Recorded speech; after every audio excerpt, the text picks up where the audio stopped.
Good evening, ladies and gentlemen. I'd like to call the meeting of the City Council to order. Please join me in the council prayer. Dear God, today as this session opens, we pray that your presence will be before us and everyone who serves in the decision-making process of our city. We pray for direction which will lead our city to be strong and unified. May we continue the legacy of our founders. May we be granted this day the wisdom to make decisions which will be for the good of our city.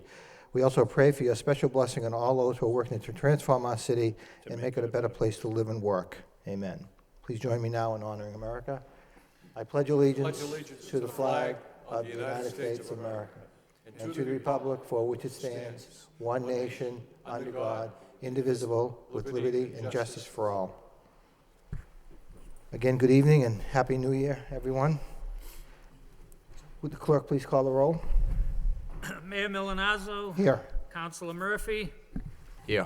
Councilor Broderick. Here. Councilor Caulfield. Here. Councilor Dakota. Here. Councilor Elliott. Here. Councilor Martin. Here. Councilor Mendonça. Here. Councilor Mercia. Here. 9 present. Thank you. The chair would like to recognize Councilor Caulfield. Thank you very much, Mr. Mayor. I'm requesting a moment of silence with darkened chambers for Joseph Sullivan, a loving and devoted husband, father, grandfather. Mr. Sullivan served his country with pride and distinction in the United States Army during the Second World War. Mr. Sullivan was also the former CEO of Sullivan Printers of Lowell and a well-respected citizen of our city. And may he rest in peace. Thank you, Councilor Caulfield. Would my colleagues mind if I added two names this evening? I'd like to also have a moment of silence in darkened chambers for Woburn Police Officer John McGuire, who was killed tragically over the holiday season, and Karina Yor, the young woman who was killed New Year's Eve here in the city. I'd also like to mention other Lowell residents who passed away since our last meeting. So may we now rise in a moment of silence in darkened chambers. Thank you.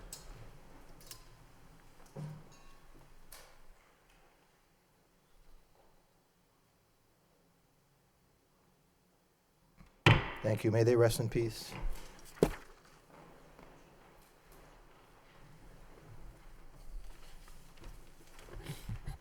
The first order of business would be to approve the minutes of the December 14th meeting for acceptance. Motion by Councilor Elliott, seconded by Councilor Caulfield. All those in favor of accepting the minutes signify by saying aye. Opposed to vote. Under City Manager, Communications, responses to council motions and requests. Is anyone?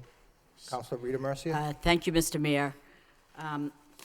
Through you to the city manager, some time ago when we bonded money for the Maury School, there was an overage which was unique, but we were told that we had to spend every bit of that, and the manager came in with about 9 different schools to look for things that had to be done, and on that list was not the Butler School, and I brought up the fact that the HVAC and the air quality at that school was very poor, and so I did get a communication in the packet talking about all the things that were done to correct the problem, and the fans and the blowers and everything that was worked on, and it seems to be running better. So I'm very pleased about that. Thank you, Mr. Manager.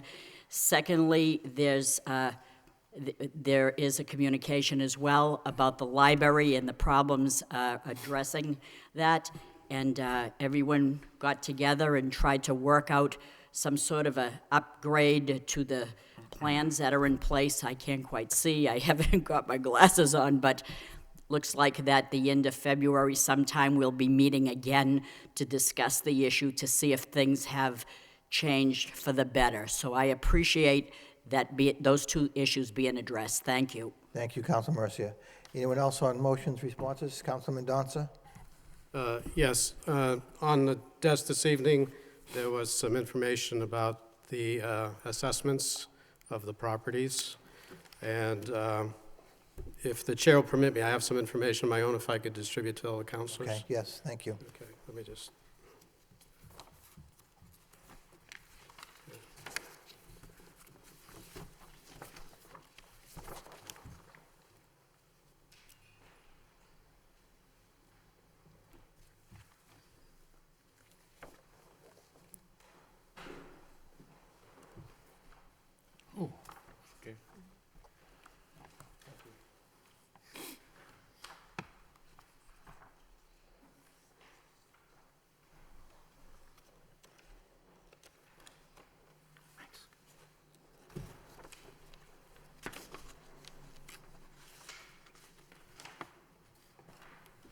My ultimate intent would be to have this all referred to the Finance Subcommittee for further review. What I was trying to do is trying to validate the assessments in some way. It seemed to me from the information I was getting that they seemed to be higher than I would expected from the market. So what I've just handed out is I took the sales report from the Registry of Deeds and tried to correlate it with our current assessed values. And the chart shows the distribution. The two peaks in the middle would be the target area.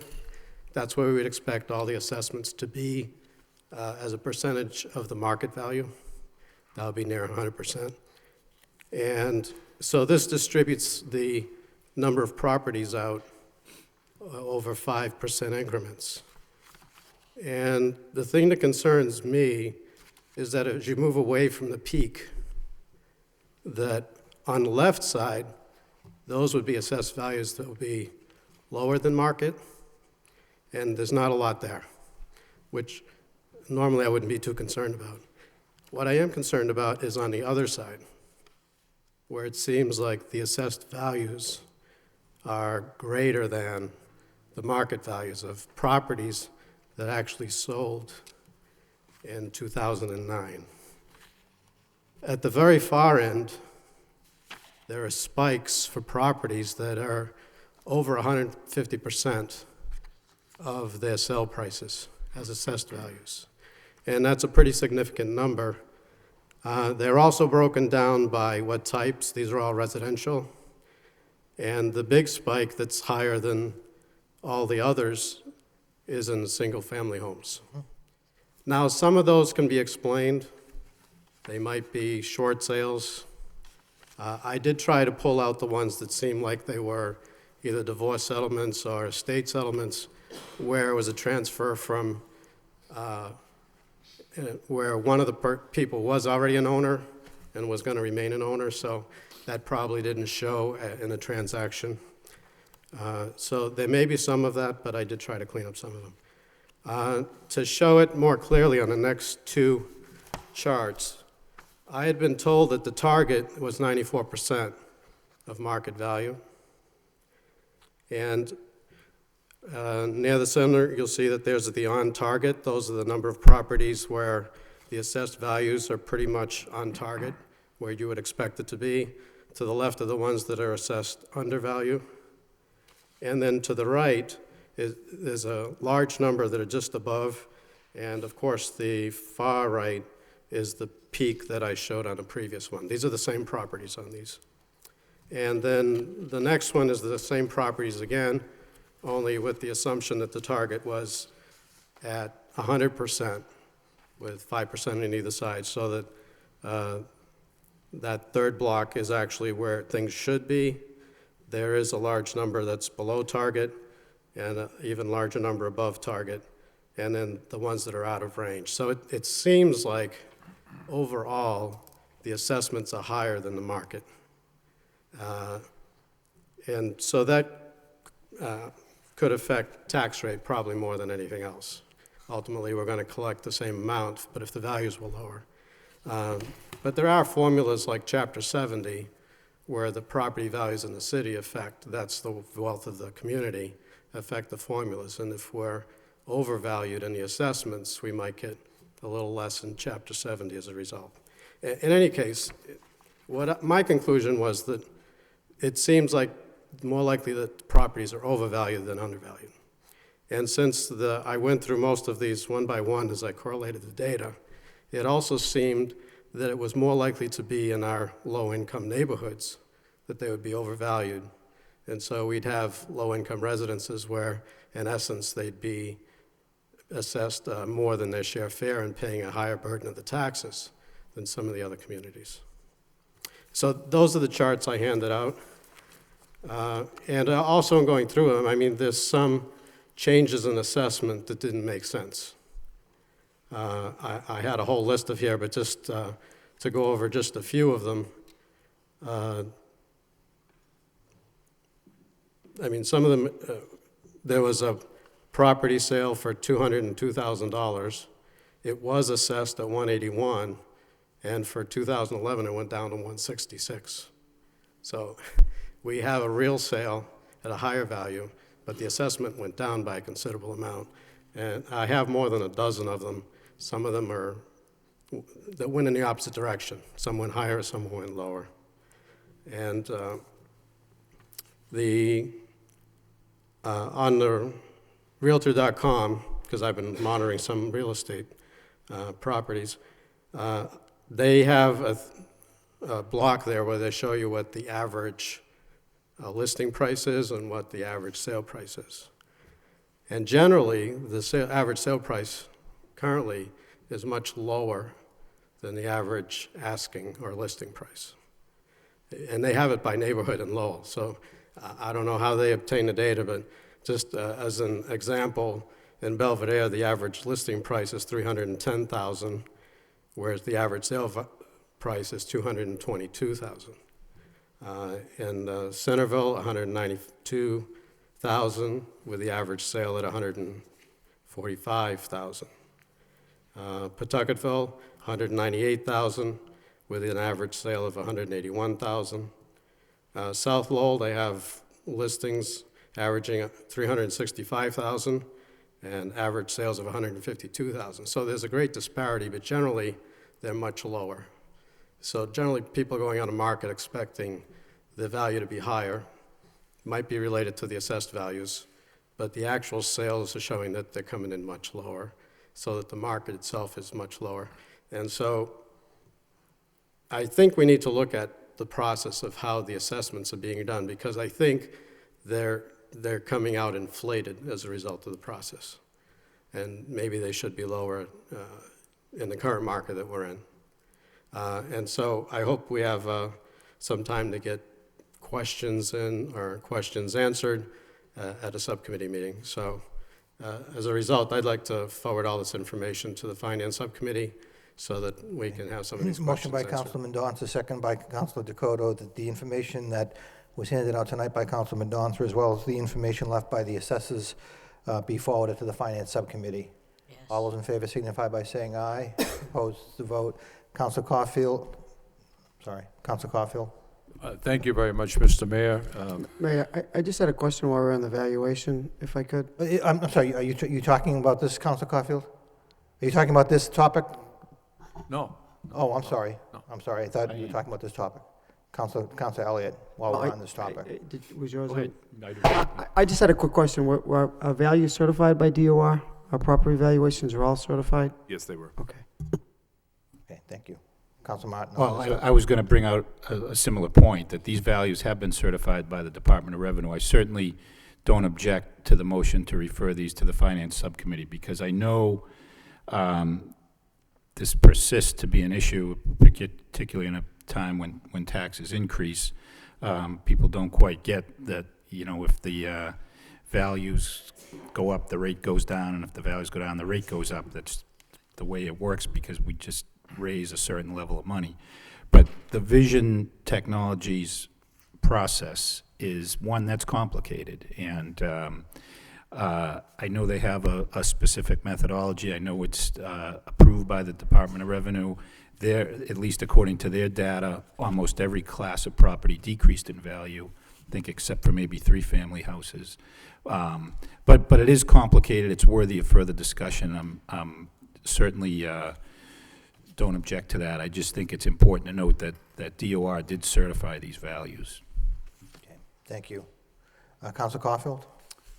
Thank you very much, Mr. Mayor. I don't have a communication to discuss. What I'd like to do, Mr. Mayor, after the agenda, request a suspension of the rules to bring in a motion pertaining to the violent crime that happened New Year's Eve.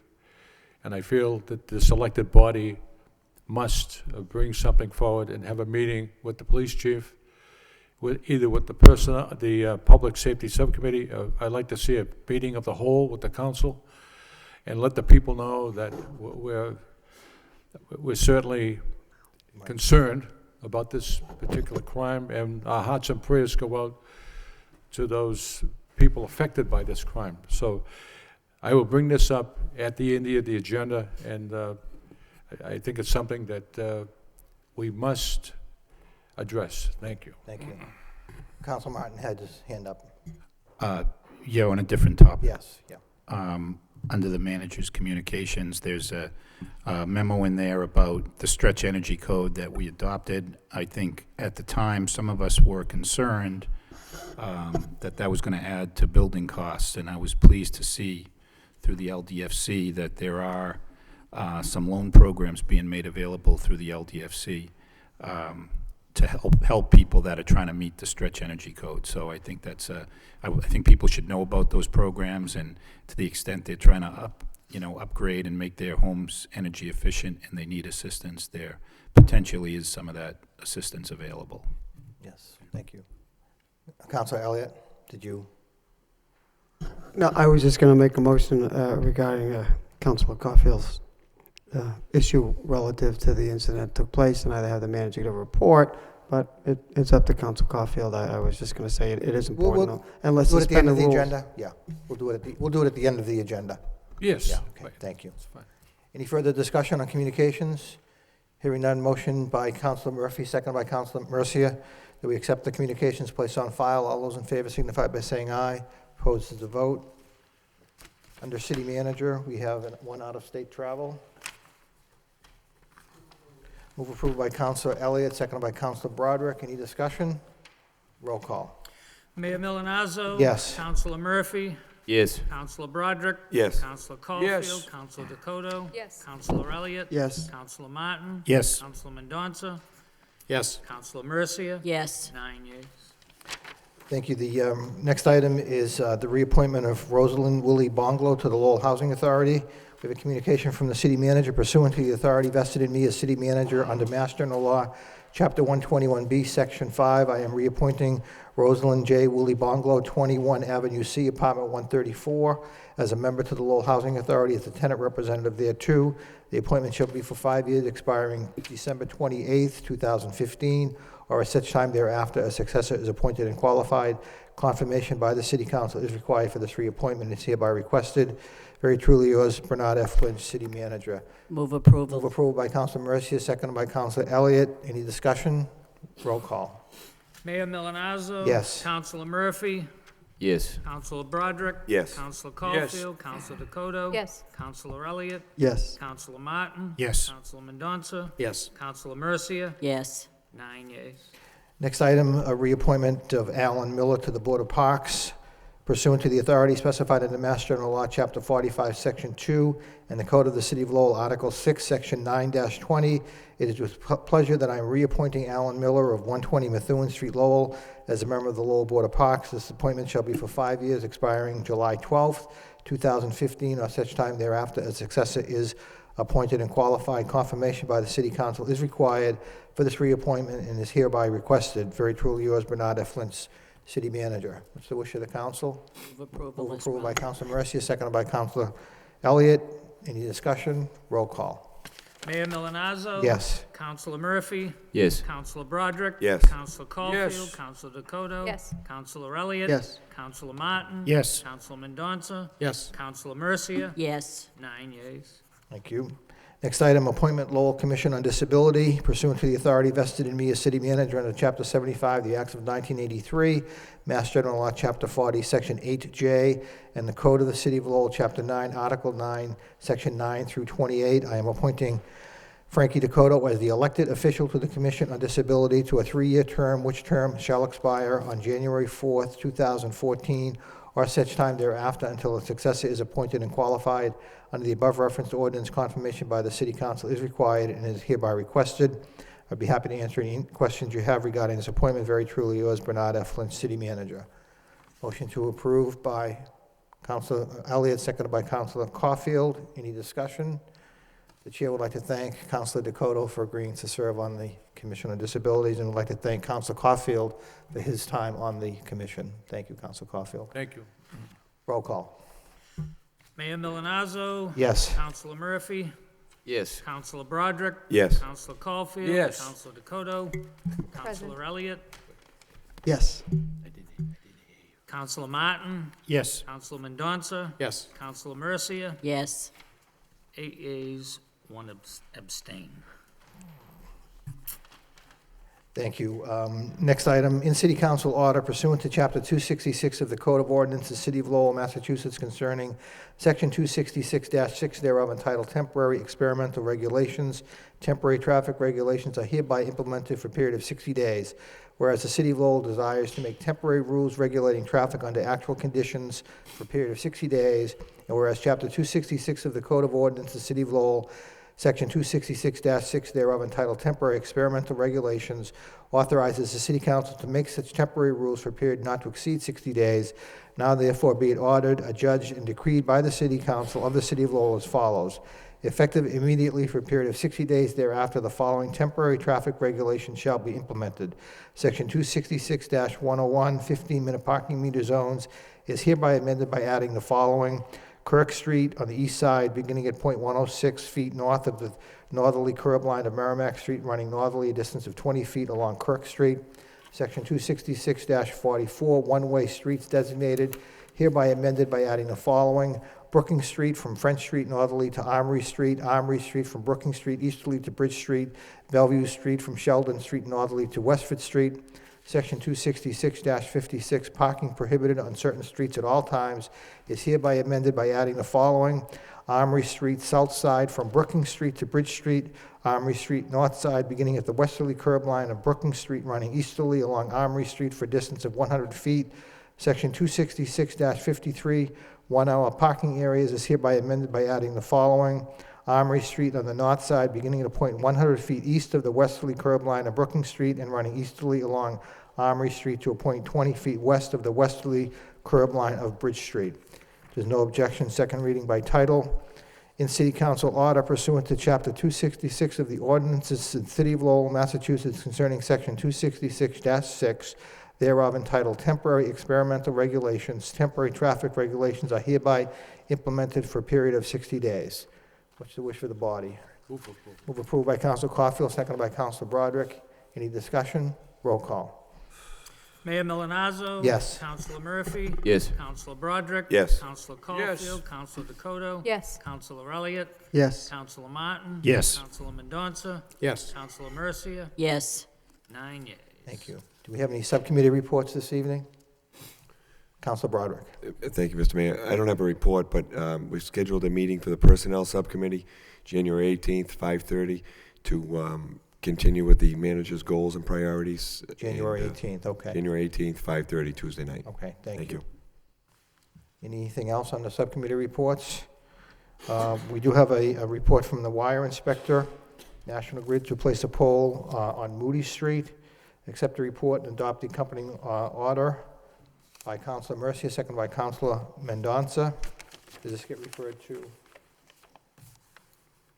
Yeah, referred to a public hearing on 18th. Refer to a public hearing on, No, adopt it and adopt the accompanying orders. okay, excuse me, we adopt the communication and adopt the accompanying order. We have a motion that's been seconded. All those in favor signify by saying aye. Opposed to vote. Thank you.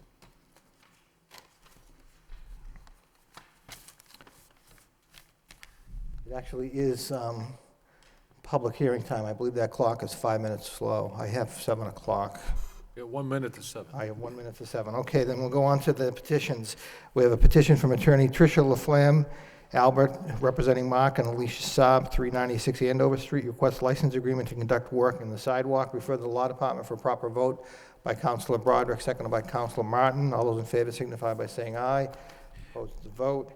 Mr. Mayor? Yes, Be Councilor Martin. possible to get that back for next week? I know these folks were held up by earlier action with the city and National Grid, so assuming it's a routine thing, if we could just push it as fast as possible, I Is think. that possible? Yeah, I think the engineer's office has already been looking at it, and, Okay. and that it never had gone on the council agenda, so it's more of a housekeeping measure. It's here tonight, but it's already being worked on. Okay, all right, thank you. Thank you.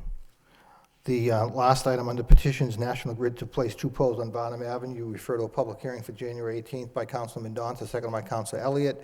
All those in favor signify by saying aye. Opposed to vote. Public hearing. It is now public Public hearing hearing. time. Yes, thank you. The first public hearing, ordinance, an ordinance amending the new code of ordinance for the city of Lowell, the code with respect to Chapter 266 thereof entitled Vehicles and Traffic. The chair would like to open up the public hearing for those wishing to speak in favor. In favor. That portion of the public hearing is closed. Those wishing to speak in opposition. In opposition. Public hearing is closed. What's the wish of the council? Move approval by Councilor Broderick, seconded by Councilor Murphy. Any discussion? Roll call. Mayor Milonazo? Yes. Councilor Murphy? Yes. Councilor Broderick? Yes. Councilor Caulfield? Councilor Dakota? Yes. Councilor Elliott? Yes. Councilor Martin? Yes. Councilor Mendoza? Yes. Councilor Mercia? Yes. 9 yeas. Thank you. The next item under public hearing, National Grid to place a pole at West London Street. Public hearing is now open for those wishing to speak in favor. Is there anyone here from National Grid? Anyone wishing to speak in favor? Hearing none, that portion of the public hearing is closed. Anyone wishing to speak in opposition? In opposition, public hearing is closed. This gets referred to the wire inspector by Councilor Mercia, seconded by Councilor Caulfield. All those in favor of sending the petition to the wire inspector signify by saying aye. Opposed to the vote. Councilor Mercia. Thank you, Mr. Mayor. Since we're under public hearings right now, I remember that last meeting, December 14th, we referred 301 Chelmsford Street to a public hearing for this evening. Has it been withdrawn or delayed for a week? What's the status It's of a it? week from tonight. So it's next week is the Correct. public hearing? Correct. And I'll apologize to the viewing audience. We did have some residents here this evening for the public hearing, but it is scheduled for next Tuesday at 7 o'clock. Sure. Thank you. And Councilor getting Mercier. back into the regular meeting, the petitions. Yes. I thought we had 3 petitions, 2 personal injury and 1 property damage claim. I thought we had 3 claims. Yeah, there were 3 claims that were to appear on the council agenda. However, they were inadvertently left off the agenda. So to keep with the open meeting laws, we'll place the petitions on for next week. Next week. For next week? Yes. Okay, thank you. Thank you. Nice catch. Thank you. I don't miss too much. Yeah, that's right. You've never been accused of that. Under motions, the first motion is by the mayor. Is it okay if I do it from the podium, or would you like me to step down? Right from the podium. Thank you. Motion by Mayor Milonazo. City Council requests the city manager report on the cost to the city and the benefit of continuing the Winterfest. Second by Councilor Mendoza. I filed this motion actually, or I actually discussed this motion prior to the article that was in the paper last week regarding one of the sponsors. But I think it's timely in that we're now in the planning process for the Winterfest, which is going to take place February 4th and February 5th. And again, I just think that in light of what's going on with the budget, with reports coming out of Boston that local aid is going to be cut another 3 to 5%, that we should get a report from the city managers to what it costs the city to participate in this Winterfest. And if the benefit is truly what, in my opinion, it was back when it was more of a family-friendly event. So again, I'm looking for some information from the administration on what it does cost the city and the overall benefit of the Winterfest. And again, I applaud those that are involved in the Winterfest, bringing people into the downtown. We've gotten national publicity over the Winterfest in the past, but can some of the components that are costly, in my opinion, be changed and done in a different way? And that's what I'm looking for from the city manager. Councilor Mercia. Thank you, Mr. Mayor. Personally, I don't have a problem with anyone inquiring as to the finances of any entity. Everyone has a right to know the financial status, no doubt about that, of anything that involves the city. But in this case, the financial report should come from CASE, I believe, which is the Cultural Affair and Special Events, previously known as COOL, so the financial case should come from CASE. But what floors me, Mr. Mayor, is the timing of this, the timing. The Winterfest Committee already met on 3 occasions that I know of. They put in tons of hours organizing this event, and they worked tirelessly, no doubt about that. They sent out thousands of letters soliciting donations, of which I received one as well. Now we have this motion before us asking to justify the benefit of this Winterfest, and that's okay. I understand that. I would have asked and brought this motion forward after the fact, because who would donate now, wondering if the leader of the city is questioning the Winterfest, you know, and is it serviceable?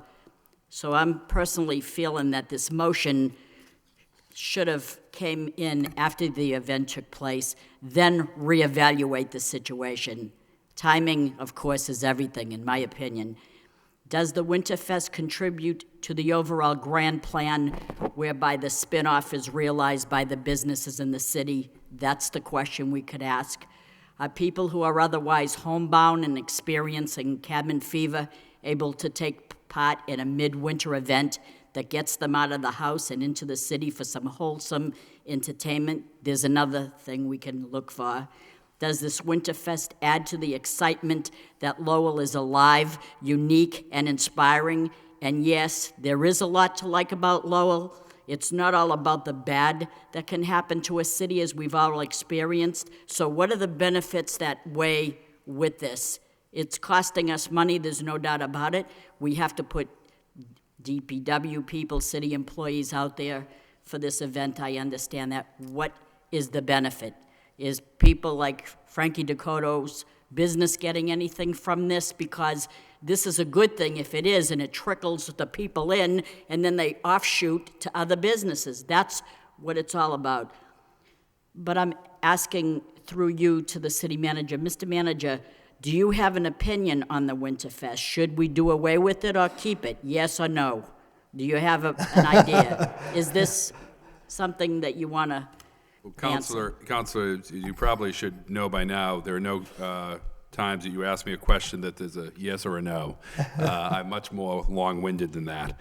And I think it's a good motion in terms of, as the mayor has raised, these are issues of, and there's a lot of people in the city who look at this event as well as all of our events and say, you know, why do they spend the money on that? And I think this is a good opportunity for us to present a report to the people of the city that will show, and you know, I've already done some research on this with Case, with LZ Nunn, that will show that this event pretty much is paid for by the private contributors that we have. We have reduced the budget of the event from about $300,000 5 or 6 years ago down to about $200,000. It's a challenge raising that kind of money, but Lowell businesses and organizations are pretty good about stepping up and making contributions.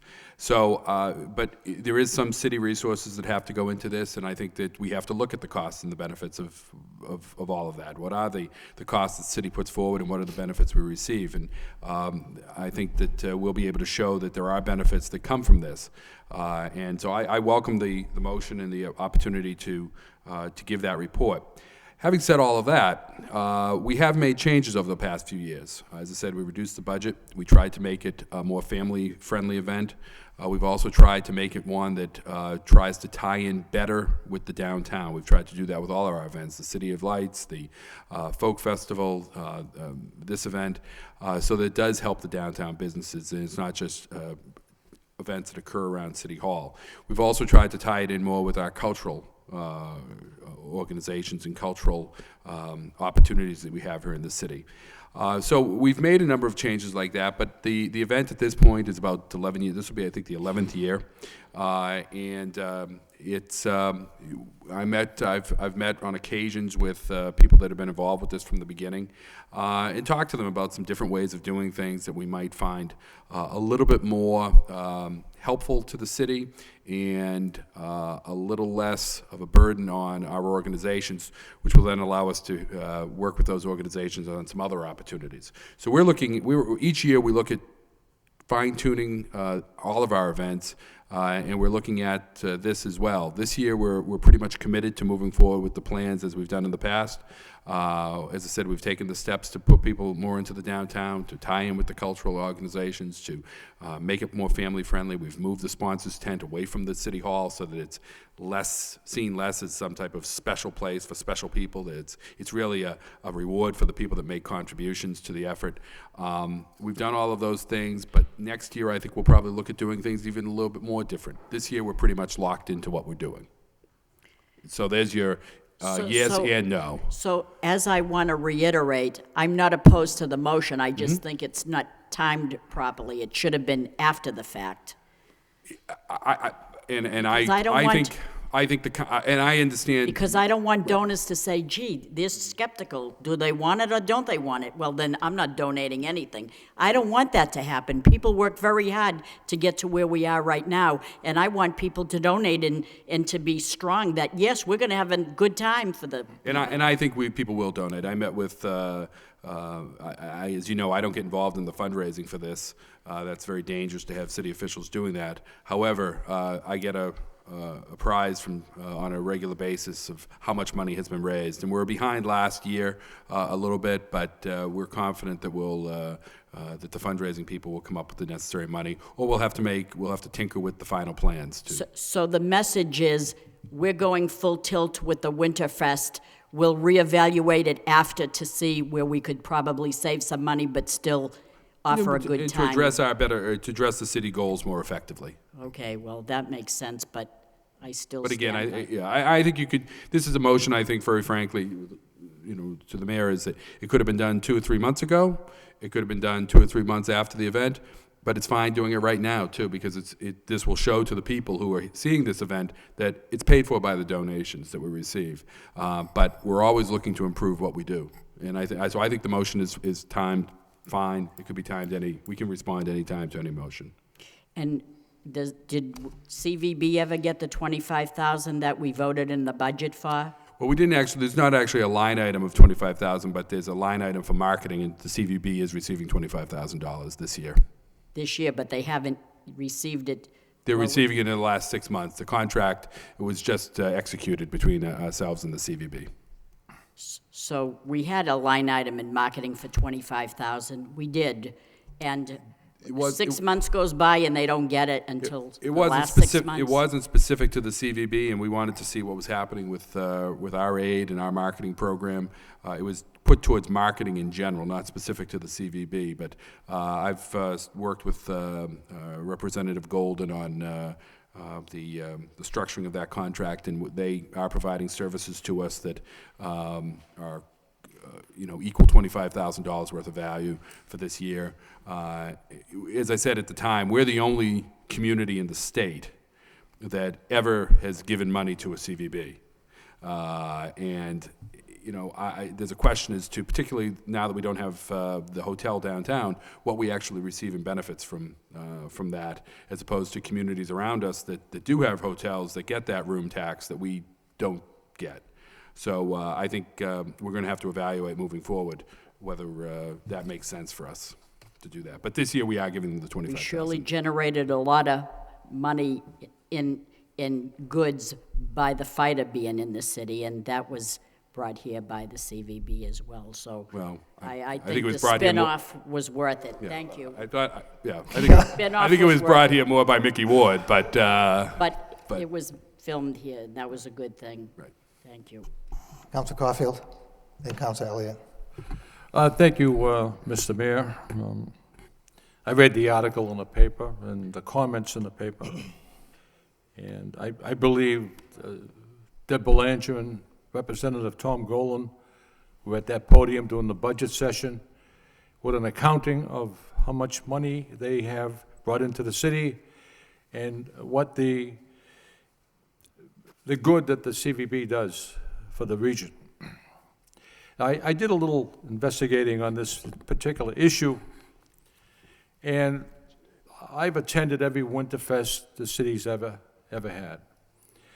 I see the school children in a contest making snowmen. I see people waiting in lines for the chowder and picking out the greatest chowder from the restaurants in the city. I see people coming down to the city where no one would be here, enjoying the festivities. The dog sled racing, I think that was on ESPN, which brought notoriety to the city. And how does it help the businesses, the restaurants, and everyone else that's involved? I think it's a marvelous, marvelous function. But, Mr. Manager, you can interject or say, no, that's not right, or that's wrong, but I have a few things to say here. It's the Cultural Affairs Office of Lowell that presents the budget to the fundraising committee. Is that so? Actually, I think it's a little bit of a back and forth. They tell us Well, the how much fundraising committee has to know how much money they have to raise. Well, they tell us, and they also tell us how much they can raise. But It's back and forth. from what I understand, And if they tell us that they can't raise, they can only raise, a certain amount of money, then we say, well, we're going to have to, we give our opinion of what needs to be cut back, ideas to cut back. so the Cultural Affairs gave the fundraising committee a budget of $170,000. That's how much money they had to raise.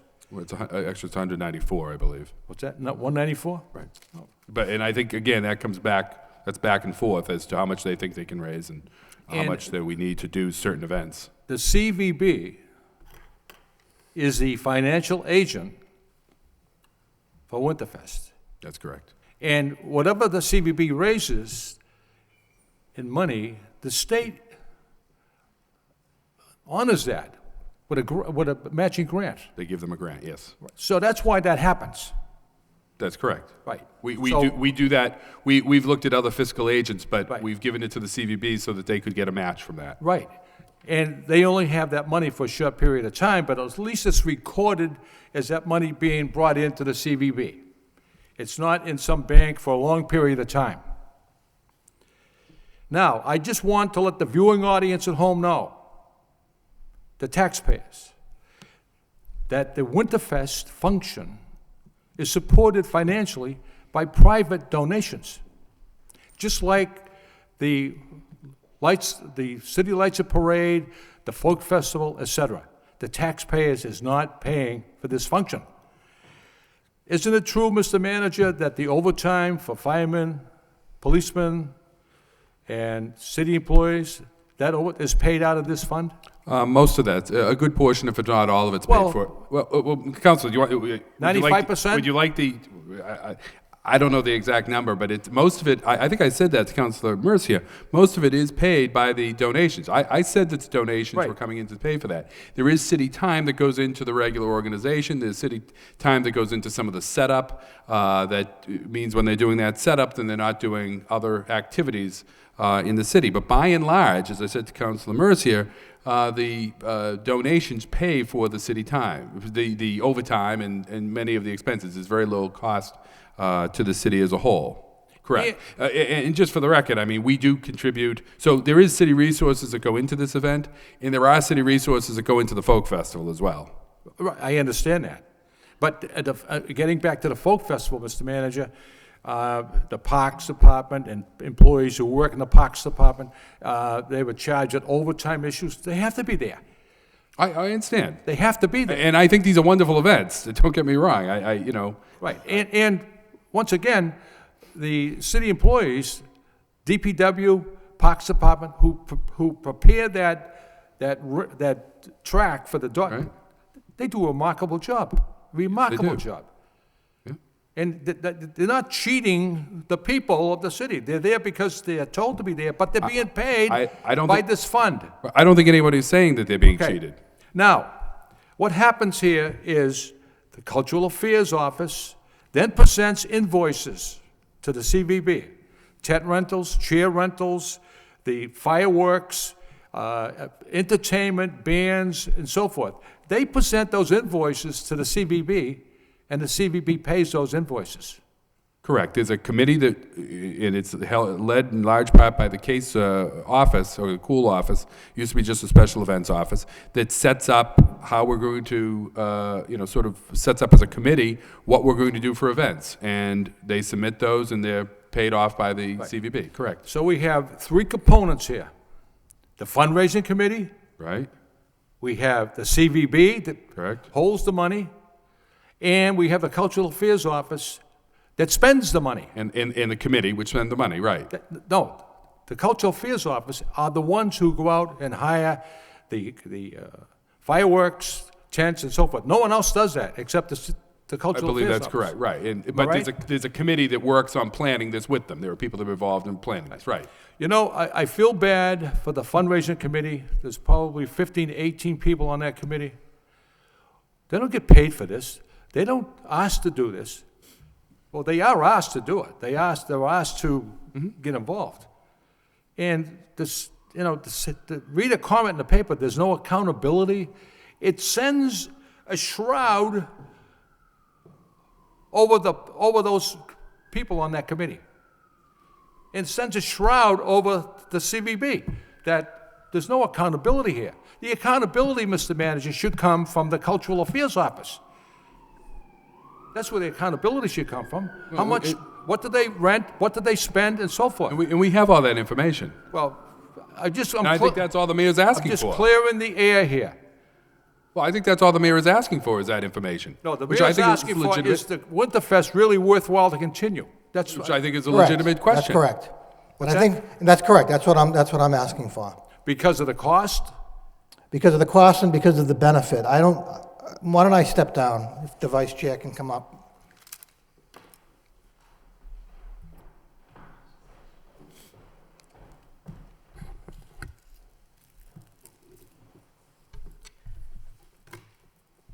If I could respond to some of Council Caulfield's comments. And again, I do appreciate the fact that there's a fundraising committee. They're out there working now to try to raise money for this event. In my opinion, the amount of money that we spend through, again, private donations, although we do spend, in my opinion, some city money, which we'll see in the report, the benefit is no longer what I think that the Winterfest was in the beginning. I think it just does not benefit. In fact, I get calls from downtown merchants telling me that during the night of the sponsor tent, we might as well just close our restaurants because there's nobody downtown. So how does that benefit the downtown businesses? In my opinion, it does not.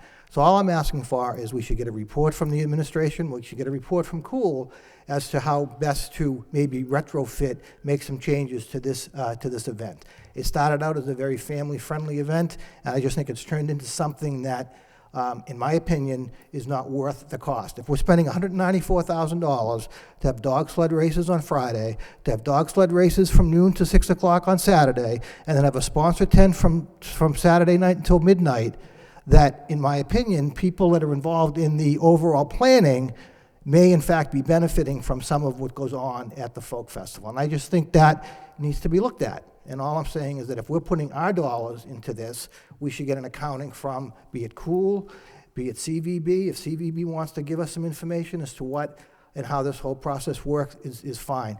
Is the timing good? No. As I said to the manager a month ago when I said I was going to bring this up, I think that the horse has already left the barn. They've already started planning for the February 4th, February 5th event, but I just think it needs to be looked at, and that's what the motion is about. Anybody else? All those in favor? Aye. Any opposed? It's a vote. Come on.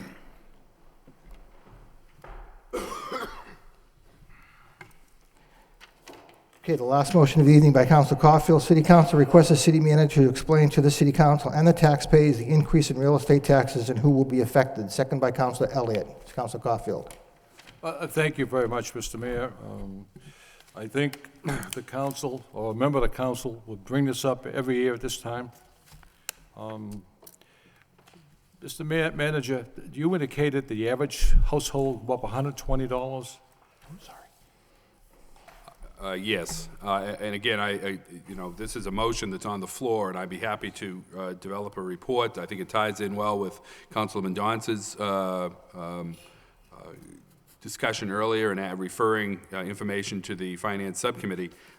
So I'll be happy to, answer any questions tonight that I can, but we're prepared to present a report if this motion passes. I just want to make a brief statement, Mr. Manager, and then you can fill in after that. Okay? I looked at the budget. I looked at the budget of 2006. Matter of fact, I looked at all the budgets from 2006. Since 2006, property taxes have risen $29 million. That is an average of $7,250,000 a year over the past 4 years. And the people are asking me, Mr. Manager, and a lot of people, when is this trend going to stop? And Jackie Doherty made a great statement. I heard that statement. She said, you can't finance the city, support the schools, and everything that's happening in the city on the backs of the homeowner. And I think that's what's happening. And I'm waiting for your comments, Mr. Manager. I made my presentation, and it's $29 million in 4 years is an awful lot of money. And that's what people are saying to me. Thank you. I'll be happy to make a more detailed response to this this motion. Let me just say a couple of things. I think the $29 million number that you have there, and I'll have to go and look and see.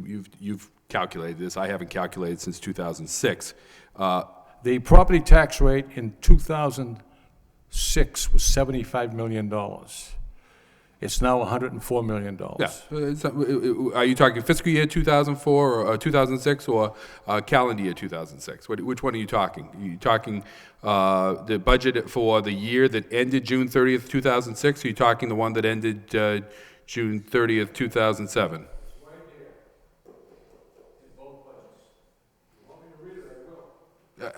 Maybe if you show me the book, I'll be able to. And let me see. Property taxes, 2006 was $75,460,895. In 2007, it was $85,540,661. Okay. All right. Well, let me respond. And then, it keeps escalating. Yeah. Let me respond. About a good portion of that is new growth. First off, that's new properties that come online that like a Target, like a Lowe's, like the Tremont Place project, like the Perkins Place project, and so on. So a good portion of that is new growth. Since I've been city manager, we have increased taxes in fiscal years 2008, 9, 10, and this current year, fiscal year 11, we've increased property taxes roughly 2.5% per year. There was fiscal year 2007, which frankly, I think there are people that are tired of hearing this, and I'm frankly tired of talking about it. But Council, you were sitting here at the time. You were presented a budget in June of 2006 that indicated a very small tax increase. But the reality was that you also approved a budget that included over $3 million of free cash, and when we closed out that fiscal year, there wasn't $3 million in free cash, it was negative $2.5 million in free cash. You approved a budget that you were told would have a substantial amount of local receipts, but the reality was that we couldn't achieve those local receipts because we hadn't collected them in the year before. You also approved a budget that had certain costs built in regarding energy, when in fact the budget didn't have enough money the prior year to pay for the energy bills, and there were bills for May and June that had to get rolled into fiscal year 2007. So immediately upon assuming the position of city manager, I was 2 months behind the 8 ball with our energy costs, so we didn't have enough money to pay for the energy costs that year. All in all, we were facing a budget shortfall. I should say budget shortfall. We were experiencing a problem that would have necessitated raising taxes to fund the budget that was approved, was presented to the City Council and approved by the City Council. We would have had to, the City Council or the city would have had to have taxes go up by about $9 million. We made cuts. We made $1 million worth of cuts. We found other revenues that we could tie into the budget to hold the property tax level down. So to try to look back and pin that entire budget, which very frankly I see happening here, on me, I don't think is appropriate. Because what we did is we took actions to prevent it from being a much larger tax increase in fiscal year 2007. 8, 9, 10, and 11, we've limited ourselves to that 2.5% increase, and let's keep in mind that during that same period of time, we lost almost $20 million in state aid. So that's a big portion of this. Counselor, I can come in with a budget next year that has a balanced budget. There's no doubt about that. I can do that. I can also, if you'd like, I can come in with a budget next year that has a tax cut. But I'd like a little bit of assistance from the council on what you'd like me to cut. The schools are already claiming that they're going to be about $8 or $9 million short. We can't make a change in the city budget without cutting them more. We were already down about 40 police officers. We are already closing fire stations. I believe, Councilor, you were the one back a couple months ago, when we had the tragic fire over on Bridge Street that wanted me to find a way to keep the fire stations open, fire companies open more. I'm not sure how we do that at the same time we're cutting the budget. We also have already cut the Public Works Department by about 20%. We've eliminated over 100 positions in the city, saving the taxpayers about $6 million a year. I'm more than happy to come in with a no tax increase or tax cut if you'd like, but I think we should be prepared that the services that the citizens of the city, and for that matter, we talked about eliminating yard waste pickup that saved the city a substantial sum of money. We were quickly told that even that wasn't on the table. That couldn't be done. So, Counselor, I'm more than happy to do what you'd like on taxes, but I'd like you to give me a list of services you'd like to tell the taxpayers of the city that they can no longer receive. Can I respond, Mr. Mayor? Council Caulfield and Council Mercia. Okay. Mr. Mayor, I'm sorry. I mean, point of order here. This is a motion on a request for this year's taxes, and we're having a debate about a budget that happened 5 years ago. I'm not debating that budget. All right. My statement was the taxes have gone up $29 million in 4 years. That was my statement. What I want to know, Mr. Manager, I think it's more than 4 years, by the way. explain to the people at home why their taxes this year have gone up drastically. Not $120. People have called me, their taxes have gone up $300, $400, $500. And there are people whose taxes have gone down this year. Well, the total taxation has gone up 2.5%. You tell that to the people whose taxes have gone up drastically. Well, one thing, Counselor, is I had a discussion or an email conversation of sorts today with someone on Belmont Ave who claimed that their taxes went up by $400 plus dollars, when in reality they only went up about $290. Part of it is, in that particular gentleman's case, he didn't know how to read his tax bill. Hopefully it's a little bit more clear to him now. But the reality is that the total taxation of the city has gone up only 2.5%, plus any new growth that we receive. And again, I'm more than happy to find a way to, if you'd like, to cut that back completely. But you have to tell me where you'd like to make the service cuts. Well, No, I don't want to get into it, but Council Mercia. Thank you, Mr. Mayor, through you to the city manager. I don't know where to cut either, but I do have an opinion, and that's strictly where I'm going with this. And it is no secret that taxes are going up, and they went up quite high. In fact, they went up a lot more than I expected them to go. But a while ago, we looked at a way to not only improve neighborhoods, but also recoup some of our money that is owed to us from default properties. We all remember that meeting. And at the time, the city thought maybe that there were 593 such properties, but in fact, I'm understanding that there are close to 2,314 properties. And if the federal moratorium is lifted on these federal banks, there will be a lot more. We need to set a benchmark on what is owed.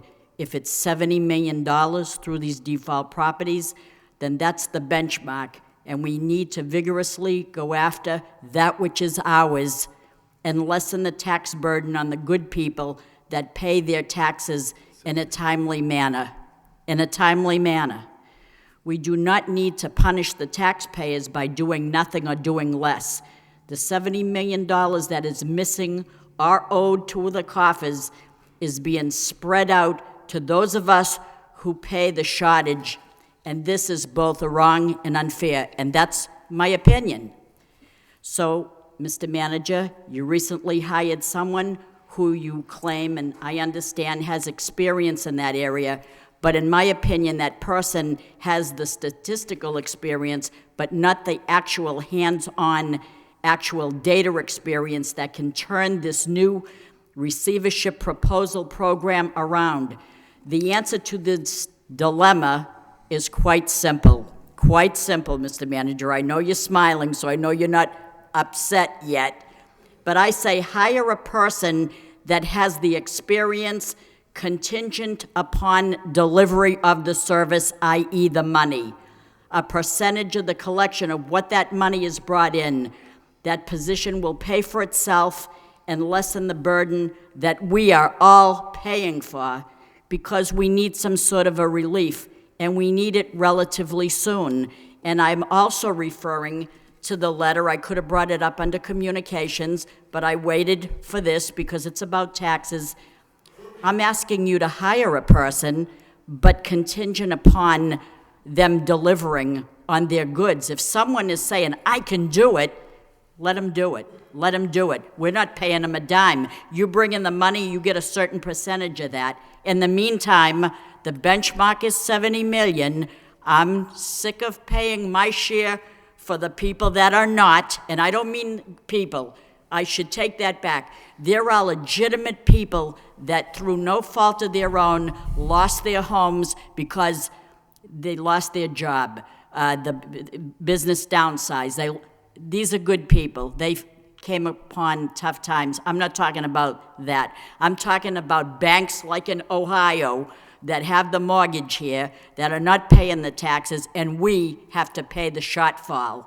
I think this is my thing. I think we have people that are willing to go out and try to generate that money and bring it in. And I'm saying, give it a shot. We've got nothing to lose, except we get something to gain if it's possible. And I know Springfield has a person like that. They go out, they generate $7,000 to $10,000. What's that? It's peanuts. I want someone to go out and bring in as much as they can, put these houses on the tax roll, and generate taxes so that we're not footing the bill and spreading it out to the good people. But go ahead. And secondly, I don't know why we can't use the free cash to offset the tax rate. I don't know why we can't do that. What do we have, 1.2 million certified by Department of Revenue or whatever? Why can't we use that and offset it and give the people a break? And next year, I wish you could come in and say, we're not raising anybody's taxes. Wouldn't that be grand? But go ahead. That's Mr. my Manager, sense. and then Council Brother. Council, it would be grand, and but this is the real world, and and again, we can do it, but don't expect the services. And earlier this evening, you wanted me to spend $25,000 on the CVB, and you wanted me to spend more, I think, on the CVB. I didn't say more. But I said the we reality voted is, for it. The reality is that we're trying to do more with less, and we have experienced substantial revenue decreases as a result of the state aid cuts, and we can certainly cut back on on services that we provide. But I always find it amusing that whenever we come in here, people are always looking for ways to spend money than to save money. But the $70 million number that you've given out, I know where you got that $70 million number. The first time I met with that individual, I think it was $17 million. Now it's somehow up to $70 million. And frankly, the numbers don't make sense.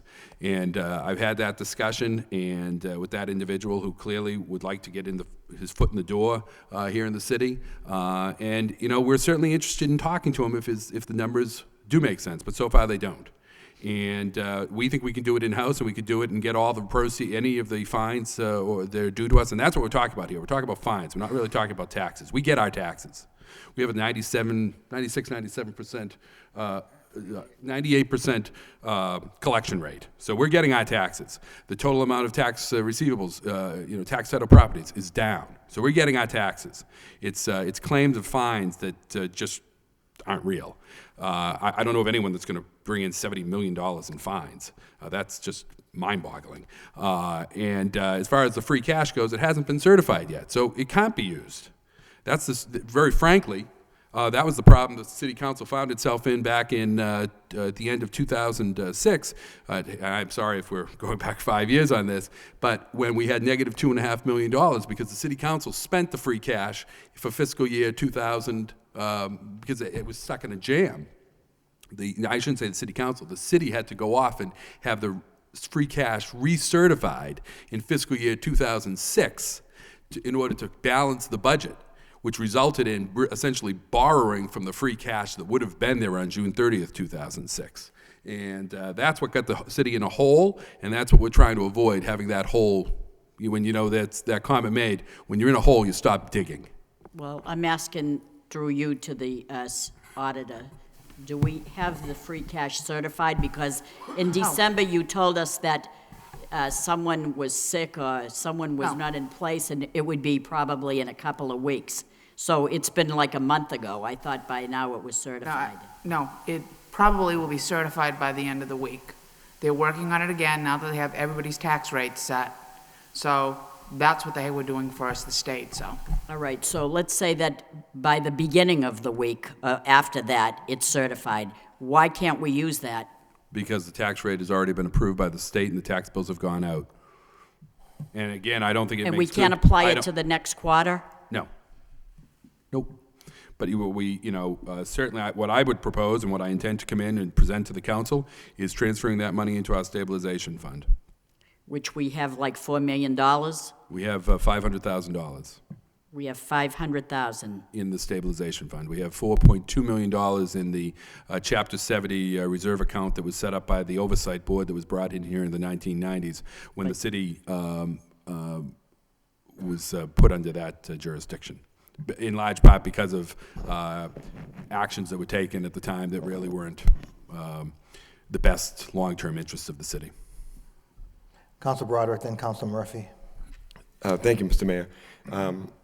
I think I know the letter that Council Mercy is referring to, and I think this gentleman came and spoke at the meeting, and we were told at the time that these numbers don't make sense, and the manager and I think Mr. Moses sat with him, and the numbers didn't make sense, and didn't make sense to go forward. So obviously, if at a different time it makes sense, I would assume you would bring this forward, and I don't know how we can collect $70 million in fines and fees since 2008 as well. And I know some of the numbers he had for foreclosed properties were double counted. We had Richard Howe, the registrar, was here. He had totally different numbers, so things didn't compute, and just a difference in numbers. So I understand that, and I don't think that it's fair, though, to go out and say that we're not collecting $70 million. That's totally inaccurate, in my opinion. And as far as the budget, the effective, the motion, and I'd appreciate all this feedback in some type of more structured format, Mr. Manager, but who's affected and how? Everyone's affected. Your property taxes either went down or they went up. And we set the budget. Why did they go up? Because we set a budget. We voted on a budget in June. That's why they went up. And we knew when we voted on it, they were going to go up 2.5%. Okay, and that we also, I assume everybody knew that there was a formula involved, and it wasn't a 2.5% across the board. It was set based upon the property values, commercial and residential rates, and that a formula too complicated for me to explain right now is applied, and that's how people's tax bill is figured out. I thought when we sat here and did the budget and we talked about this year in and year out that we all understood that. And folks at home, when they get their bill, will probably be misled because it looks like a big spike in the tax bill because the first half is just an estimate, and the second half, which is the one we just received, shows the actual, which is going to show probably a double increase, Mr. Manager, maybe not, roughly. And I also got some calls from folks that were concerned and didn't understand. And it's not necessarily an easy document to understand, but the reality is we voted on the increase, and that's what we got. Now, I appreciate Councilman Dance's research, and I think that's something to look at going forward, is how this is done. And, it's a complicated process. And when you have to reevaluate 30,000 properties, they're not all going to be correct. Hopefully we get more right than we get wrong, Mr. Manager. But, the simple matter of it is that, this is the budget we voted on. And, if we can get a report as far as how much money did we raise and where did it come from, maybe that'll help people understand, but it's what we voted on. Thank you. Thank you. Council Murphy, then Council Elliott. Thank you, Mr. Mayor. Just in response first to the question about, the use of free cash. With that budget that we approved, we also approved a financial management policy, which is working towards, maintaining reserves of 5 to 10%.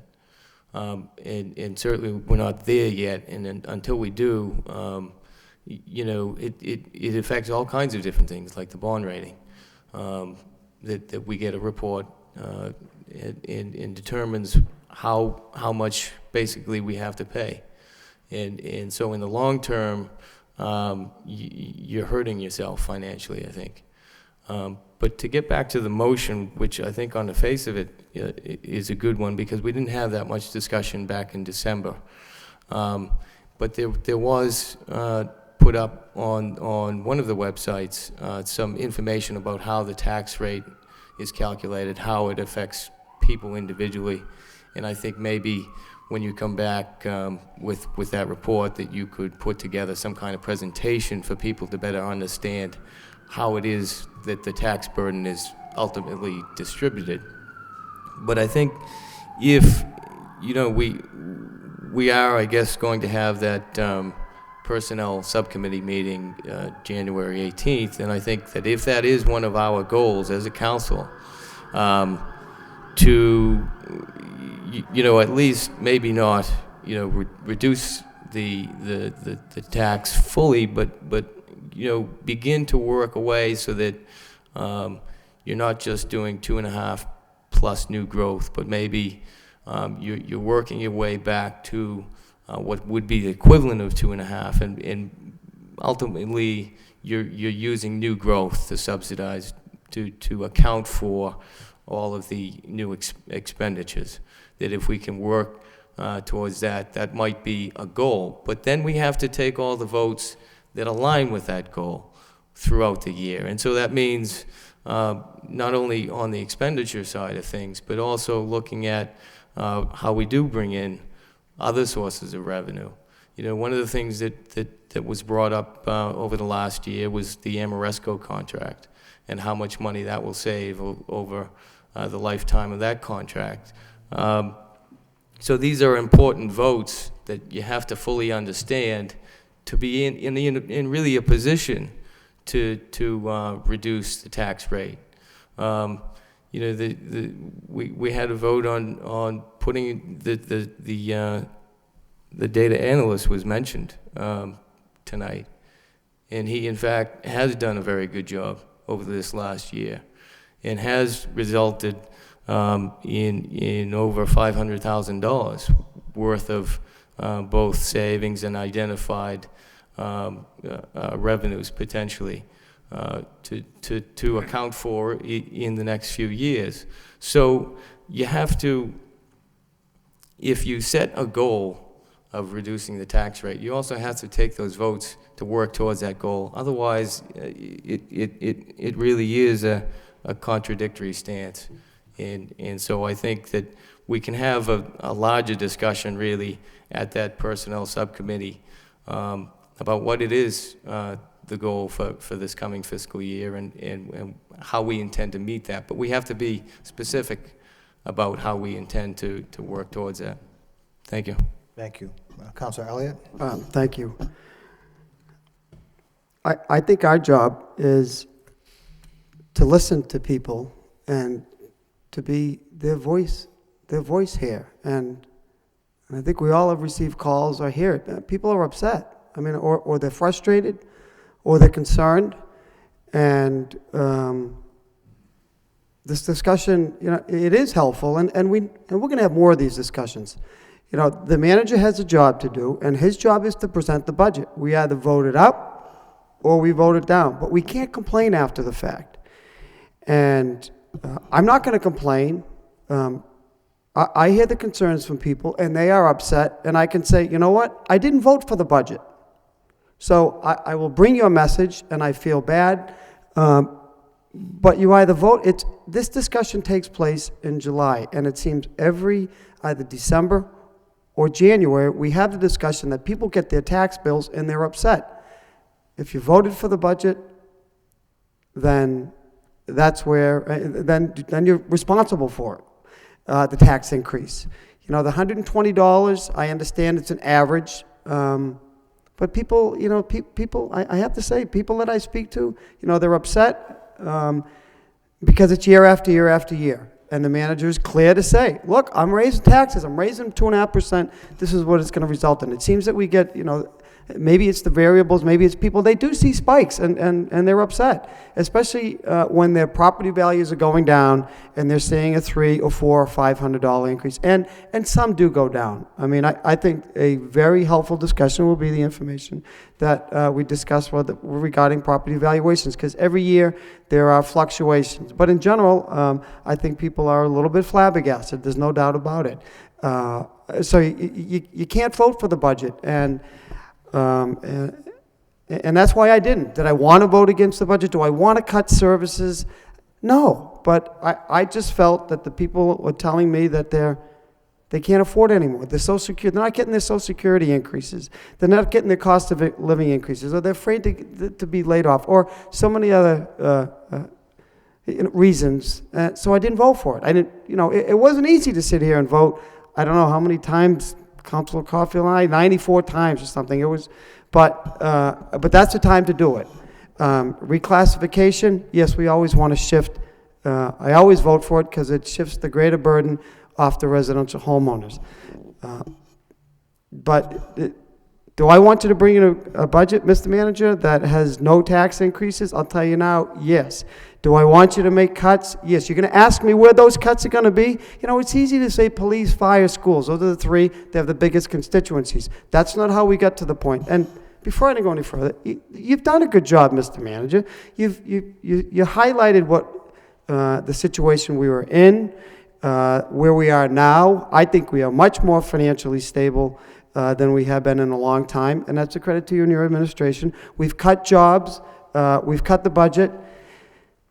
And it's not, this is not saying, we're not grateful, but we're not there. I mean, we've got to do more. And there's, in my opinion, there's going to be more cuts. Or that's the job of the city council. If you support the manager's budget, then there's going to be a tax increase.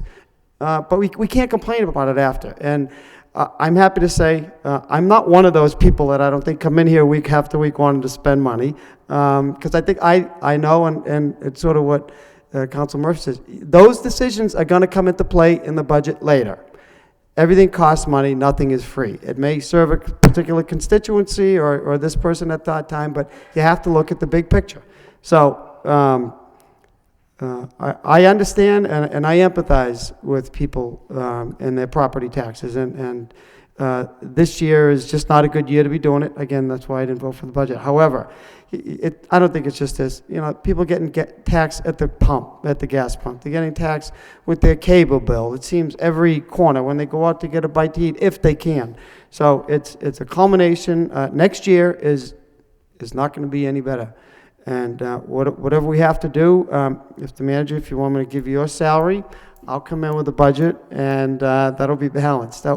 But seriously, it's not going to be easy. And it's going to be sacrifices, and there will be sacrifices with the schools. We're going to have a discussion right after this relative to the violent crime that took place this weekend. I personally think that we need more police officers. Do I know it's going to cost money? Yes. Do I think we have to make some cuts somewhere else? I'm the first person to say yes. And where is that going to be? I don't know. It's a $300 million budget. When you go and set your budget, you go to department heads. Where can we make cuts? This is a little bit off subject, but it seems that this discussion has. But there was an article in the paper yesterday about the vehicle. I don't personally think we should have spent $25,000. That's, Mr. Manager, I do have a question, and I can file a motion, but where was that money? Because I didn't see it in the budget, and I'll ask for that report, but that's a personal opinion. I think that we should be putting it in other areas, but that's a discussion that takes place in June. So between this and all the other motions, we'll schedule a finance subcommittee meeting very soon. If there's nothing next week, then we'll send one next week, because I think people want answers, and they deserve them, and times are tough, and we're going to have more of these discussions. Council Broderick, then Council Caulfield, excuse me. Thank you, Mr. Mayor. I agree with some of what Council Ellie just said, except that I do take exception to the statement that he didn't vote for the budget and this is why. I think the only cut that was thrown out there was by Council Elliott to cut it 2.5% across the board, which at the time I opposed because we can't cut what we pay our health insurers, we can't cut what we pay on our debt. We wanted to cut the schools another 2.5%, it would have been another $3 million. And it wasn't a logical, it was not physically possible to not pay 2.5% of our bills that are fixed costs. I think it was 80% of fixed costs, contracts we have, and the like. So that to me didn't make sense. And then the next statement, if we need more police officers, then that means we're cutting 5% from other areas. I mean, the reality is, we've all voted on contracts, we've all voted on almost everything that's spent here, aside from the budget. We vote on the budget, obviously. And week in and week out, comments are made. Let's fix a sidewalk in front of St. Margaret's. Let's, CVB and these other things. And everybody in the city has needs and are contacting us consistently, asking us to help. And that's what our job is, and to give it to the manager and to spend it as best we can. And, but I just don't think it's fair to say I didn't vote for the budget and this is why. I think the other part of our job is going to be in getting to the meeting we have in 2 weeks, is to start prioritizing maybe and getting into what are our priorities then as far as expenditures go. We can't not pay 2.5% of our utility bills. We won't have gas and electric. It's not going to work. But if we want to prioritize and say public safety is number 1, education is number 3, what are we going to do? We're going to cut more firefighters. We're not going to plow the streets because that was a free-for-all 3 weeks ago. So, I mean, let's face it. We have to make tough decisions other than say, Mr. Manager, I can't approve all of this. That's it. I'm off the hook. I don't see that as being an option. Thank you. Council Caulfield and Council Elliott. Thank you, Mr. Mayor. This has been a good discussion. I think a healthy discussion. And my analogy is simple. If you take care of the nickels and dimes and the thousands of dollars, the millions of dollars will take care of themselves. And I believe we have, a $316 million budget, Mr. Manager? I think that's including the enterprises. $316 million. I read the article in the paper Monday about you purchasing a new vehicle for the new Commissioner of Public Works, and I read it thoroughly. And in that article, it stated the former commissioner was driving a car, 1991 Ford with 186,000 miles on it. And that's not true, is it? No, that was a misunderstanding with... It's a 2000 Crown Victoria Ford. With about 85,000. It was purchased by former manager Brian Martin, which was turned over to John Cox. Right. And there's, I believe, 72,000 miles on that car. I think it's a little bit more, but it's in the 80,000. 72,000. Okay. I have a car that has 86,000 miles on it. Mm-hmm. It runs real well. It looks good. Yeah. And if that car is turned back to the police department for a police officer to use, right, then it should have been good enough for Mr. Snow to use. It may have been good enough for Mr. Snow to use, but it was in the police department, and the Crown Victoria makes more sense being in the police department than being in the DPW. Crown Victoria's, having had one, they're terrible in the snow. They're not really conducive to the types of driving that he's going to be doing going off into projects. It was great that T.J. McCarthy used it the way he did. Mr. Walsh and Mr. Doubleday before him both had four-wheel drive vehicles. They make more sense for a DPW person. In fact, we did a survey of DPW directors, commissioners statewide, and everyone has the same type of vehicle that we use. But we needed a car in the police department. TJ's car went back, and it makes more sense to have it there. Other cruisers are being taken off the off the road because they don't, they're just not suitable any longer. I agree with you about having a car that lasts a long time. I mean, you have a car that has 80,000 miles. I have a car that has about 115,000 miles. We run cars until you can't use them anymore. We operate the same way here in the city, but once you can't use them, then they're off the road. But you have to have a vehicle that the commissioner can use, and it makes more sense to have it be a four-wheel drive vehicle. The only thing, and I want to move on. The only thing I'm trying to stress here, Mr. Manager, is I'm a conservative, and if the people in the city realize that we're all conservatives, once they read that article in the paper Monday, that conservative label is not there. And what I'm trying to stress is, if we're going to be conservative and try to reach out and provide the services that people expect and want, which we should do, and we're being conservative on it, then I wouldn't get all the phone calls that I received. That's the end of my discussion. Okay, Councilor Elliott. Just briefly, because I know this debate has gone on for quite some time, but Councilor Broderick, you can take exception to anything that I do, but I'm justifying my vote. And as far as I know, I can vote yes, I can vote no, and I can propose cuts, and that's what I did for the budget.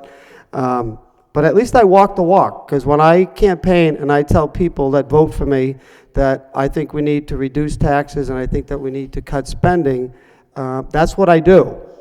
Now, if you want to run the next time and say, I want to cut taxes and I hope we can, but I'm not going to, and I voted to raise taxes, then fine. But at least just speak. You can, just speak the truth, because that's what it's about. Okay, Mayor, please.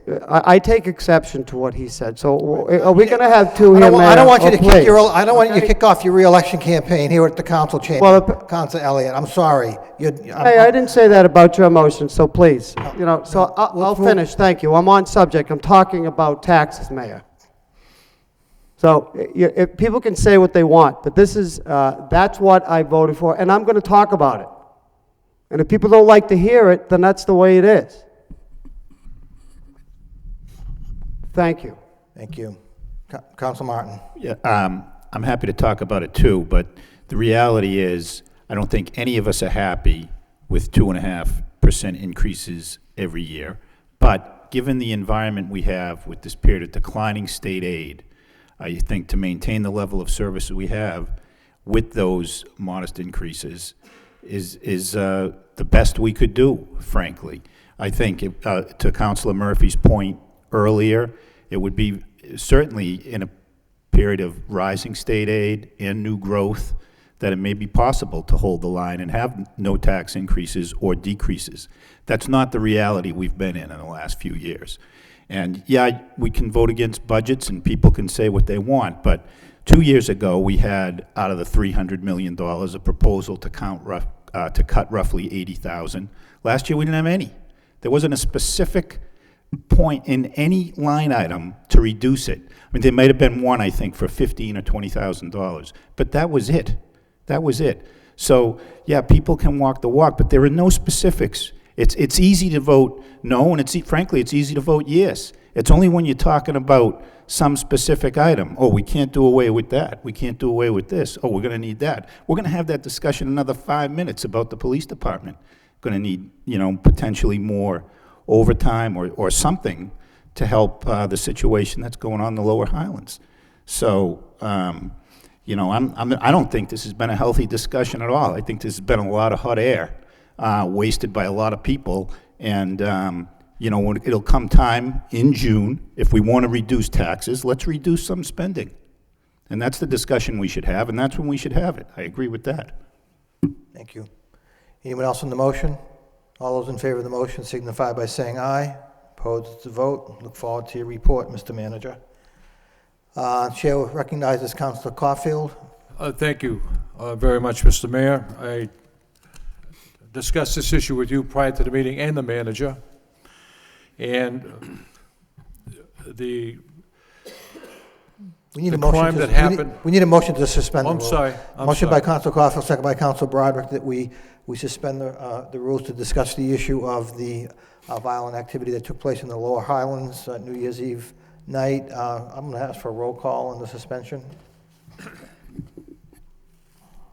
Mayor Milonazo? Yes.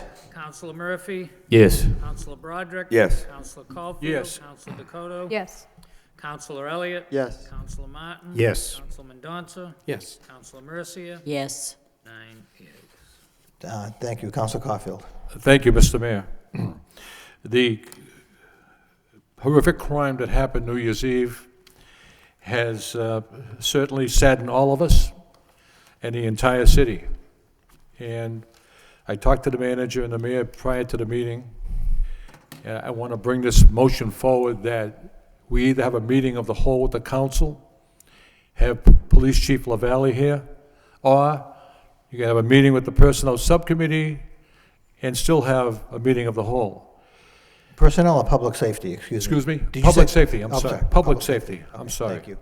And I just want to say one thing, Mr. Mayor, Mr. Manager, and my colleagues. The Lowell Police Department, very dedicated, good public servants in this great city. No one should point a finger at them, and no one should point a finger at the district attorney. They're all doing their best to address issues such as this. But I think it goes further than that. And I just don't want to say what's on my mind. I'm not going to do it. But the fault lies with other people. When in May, the perpetrator, the Lowell Police Department went to that apartment and found a sawed-off shotgun in that young man's closet. Something should have happened then. It didn't. So I'm looking for a meeting with the police chief and the district attorney if he wants to be here. But as a collective body, as an elected body, representing 104,000 people in the city, and Mr. Mayor, I want to thank you for being there Sunday for those people. But we have to pull our bootstraps up and address this serious issue. And it's not the crime fighter's fault, the district attorney's fault. It has to be addressed. So, Mr. Manager, that's what I wanted to bring forward. Thank you. Manager Lynch? Thank you, Mr. Mayor, and Councilor, I couldn't agree more that the police department is really, does an exemplary job for the city and is doing the best they can with what they have to work with. And, this really requires the cooperation from a number of different places and people. I think the community as a whole has to continue to work together, and I think we've made great progress. As I said the other day after this event, we've made great progress, but it always seems something like this sets us back. We always think that something horrific will be the final time it happens, and then something even more horrific seems to occur. We do have a group that meets on a monthly basis, and we met Monday morning, coincidentally, and I had a lengthy discussion regarding this incident and the problem overall. We remain committed to. There are nonprofit partners. They're the hospitals. They're the district attorney's office, the police department, the school department, and we're going to continue to work at that. We have a forum planned to talk about what we've accomplished, but also all the work that remains. But I do think the police chief actually sent me a report today. It's not in final form yet in response to the last public safety subcommittee meeting in which some of these issues were raised. I think it's advisable to wrap up that report, and if I might suggest, it may make sense to have a public safety subcommittee meeting next Tuesday night. Okay. Given the recent event, the incident on New Year's Eve, let's get in here right away and talk about what's happening in the city and what needs to happen in the city, and I think that will make a tremendous amount of sense. And Go ahead. I just wanted to, at the last Public Safety Subcommittee meeting, and Council Dakota brought that motion forward to address a serious issue with guns and so forth. At that meeting, Chief LaValle, I asked him, Has anyone ever served a year in jail for possession of an illegal handgun? And he said, I don't know, I don't think so. And he also indicated and recommended that we should have a meeting with the District Attorney, Leone, and Mr. Manager, and Mr. Mayor. That should happen. And address the issue, not with the crime solvers, but the people who are given sentences and reprimands. Those are the people we should be discussing, and that has to happen. We all know what happened to the police officer in Woburn, and we should address those issues with the courts. Thank you. Council Broderick, then Council Mercia. Thank you, Mr. Mayor. I think it's a timely motion, obviously, and thank Council Caulfield for bringing it in. I think part of, in addition to what was just mentioned, I think part of this also is in terms of explanation to the community. There was, I think, an article in the newspaper about, is there going to be repercussions at the high school? And we don't want people in the community to be concerned that this is going to, have other effects and have a ripple effect throughout the neighborhoods and things like that. So I think it's important that we do take some action, and sometimes by way of explanation, people can understand a little bit better how these things happen, and some can be prevented and some maybe can't be, but at least so that people have an understanding of what went on and where we're at as a community. Thank you. Thank you. Council Mercia. Thank you, Mr. Mayor. First off, before I came to the city council meeting this evening, school committee man John Leahy called my home, and he said if he could offer any support through the school committee or the school department, he would be happy to be involved as well to see what they could do on the school side. So I thought I'd offer that up. This was a very tragic situation, and it's mind-boggling when you think that years ago in my day, when people had an argument, they went behind the schoolyard and they belted each other around, and the very next day they were friends. And today it's a whole atmosphere different, where it's a finality, it's the end of it. It's a gun that I don't know what they're thinking of.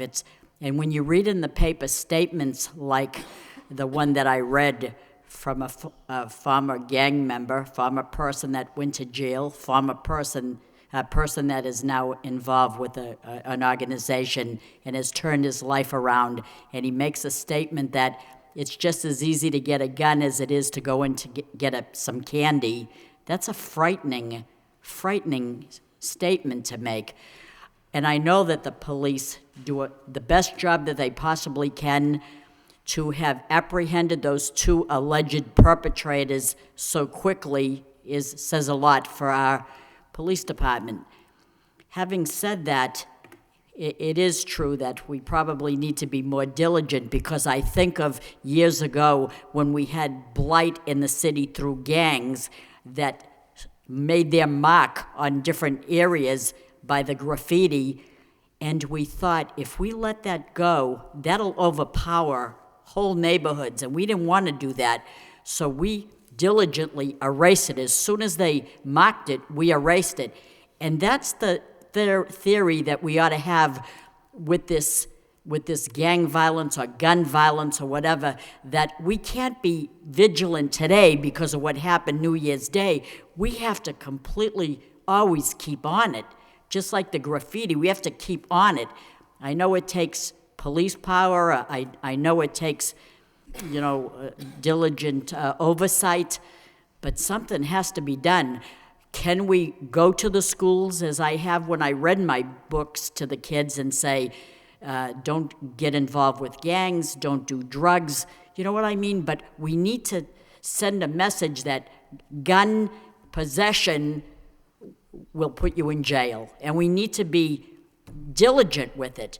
When we know that someone has a gun, that's a year mandatory jail sentence.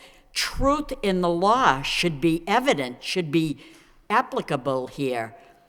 There's many things that we have to do as a city, because if we have a city that there's a message out there that, gee, Lowell is the gun capital of the world, there won't be any Winterfest. There won't be any good activities here, because people will be afraid to come here. That's not a message that we want to send as a council, as residents here. We want people to come here. This is a wonderful city, and we don't want these thugs spoiling it for the rest of us. And I think we have to be on it. We have to do something. Thank you. Need a campaign. Before I recognize Councilor Elliott, I'm just like to recognize former Councilor Ruth Young is in the audience, as well as Vaughn Ross, and we appreciate them being here and listening to the conversation. Councilor Elliott. Thank you. Thank you, Mayor. I think it's a good motion, and that we should meet. I guess I'm concerned that people are starting to feel that they are not safe in their city, and it seems headlines like we have seen are becoming more prevalent than they should be, and I don't. That doesn't discount the progress that we have made, Mr. Manager. I know we have. I know I've sat on this council long enough to see that the gang problem, while it still exists, let's not fool ourselves. We have made strides to try to quell the activity and reduce numbers. If we could, and we need to reduce it to nothing. Don't get me wrong, but I think guns and knives and underage drinking. I think this story or this incident sent shivers through all of us in the city. And what can we do? Are we going to solve it in one night? No. I think what struck me is that what struck me most is the lawlessness and just the way that the activity took place, without any, compassion, or not compassion, but any emotion or understanding of what they're doing. And I'm sure, I'm sure we all felt that way. But no, where do we go? Is it an Asian problem? No, it's a community problem. But it's good to see Representatives Ruth Young and Von Russ here, because we need to integrate people from their community with their help. We're not racial profiling. We're not going after any particular community, but we need people in those communities. Similarly, if we went to the Portuguese community or the French community or any other culture that immigrated to our city, we need their help. We went to them before when we had the major gang problems. We need to do it again, and we need to get the parents involved. We can put on 100 more police officers, but if we don't get the parents involved, at an early stage, and we're almost reliving what took place a number of years ago. Get the parents involved, go through the community leaders, engage them. What can we do? What resources? Why are these kids committing these acts of violence in such a frivolous way is something that I don't think we can ever understand, but we need to know why and what we do about it. I know just maybe it was a year ago we enacted a weapons ordinance, a local ordinance, because there was no way for the police to arrest these kids with these weapons that they were creating with knives and pipes and things like that. So I think we're doing what we have to, but it's not working to the extent that it needs to, and I think we have to take some significant action, and I don't know what that is. I wish I had the answer. I'm sure we all wish we had the answer, but going to the community, I think, certainly is a step in the right direction. They clearly, hopefully, they can help us and tell us what we need to do and how to do it. But people are concerned about should they send their kids to the high school? Is the high school safe? Are our streets safe? What are our city leaders doing? So I think it's a good motion, and it'll be a good discussion to get a report from the chief, and to let the residents know what our plan of action is. Thank you. Councilor Martin. Thank you, Mr. Mayor. I am fully supportive of the motion. We're all concerned, but I think, and I don't want to pick on anyone's particular comments, but the people involved in this crime weren't at the high school. I mean, to say that there are problems at the high school because of this, I think, is a vast overreach and somewhat irresponsible on our part. I think certainly we want to stop what's happened here. you know, but frankly, I mean, the people that were arrested for this crime weren't in school. You know, one of them had a gun 6 months ago, was arrested, the gun was confiscated, yet they still had access to firearms the other night. So that's the difficulty of the problem you're dealing with.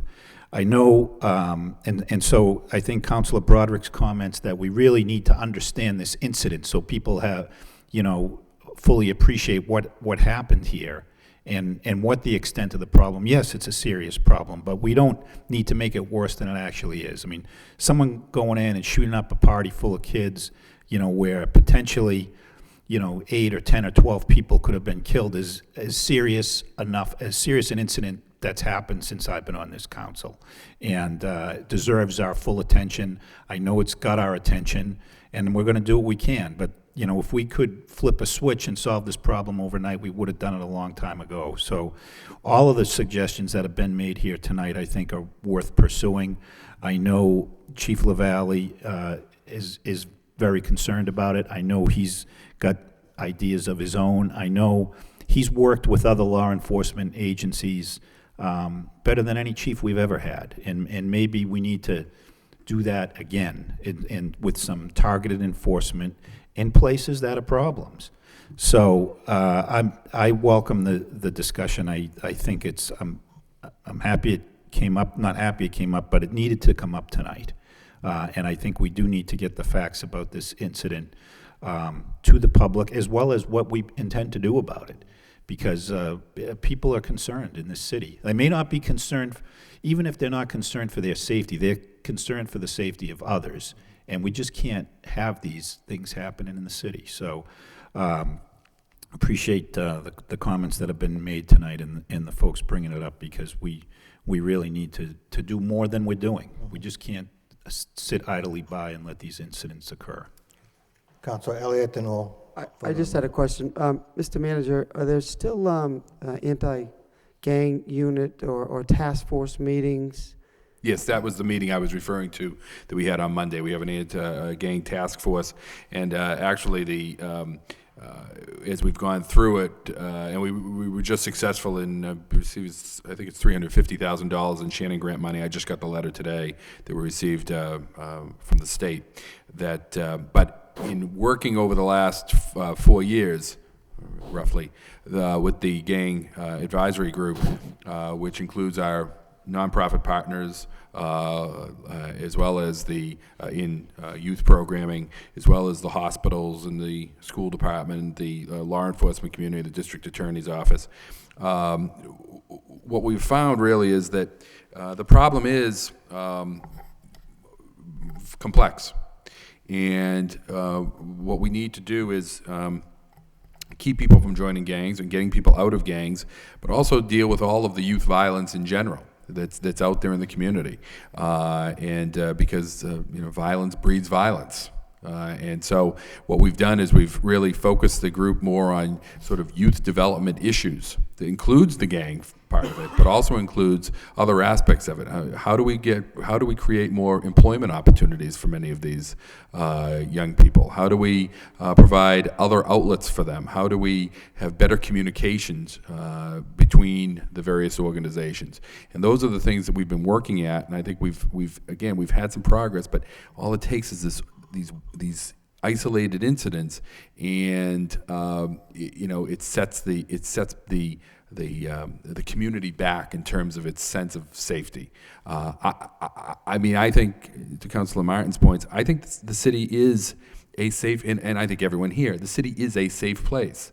But there are these incidents of violence that come about, and they're just horrific in their nature, and they really make us stop and wonder, you know, what's going on out there in the city that something like this can happen. There's much more work to be done here in the city and far beyond the city in terms of dealing with these issues of violence. I don't disagree.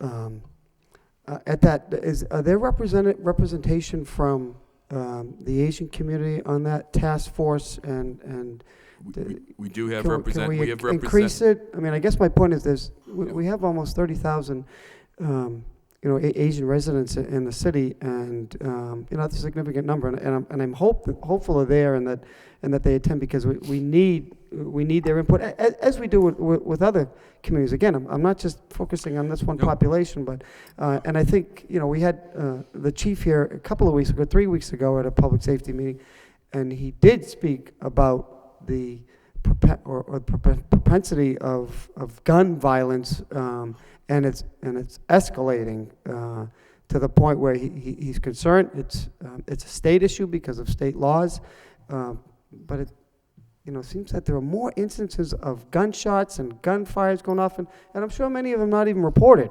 So while it is an isolated incident, I think there's a lot.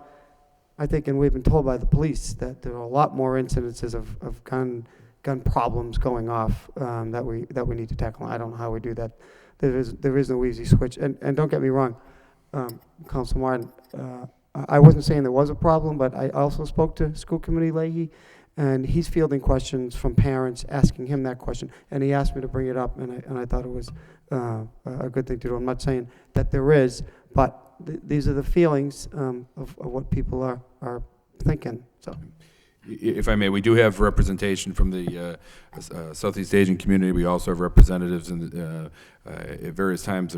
People come in and go off the committee, or the task force. But we've had members from the African community as well as the Latino community, and we're having to replenish that from time to time because we do need. I think, Council, you said it best, and it does concern me that this is not a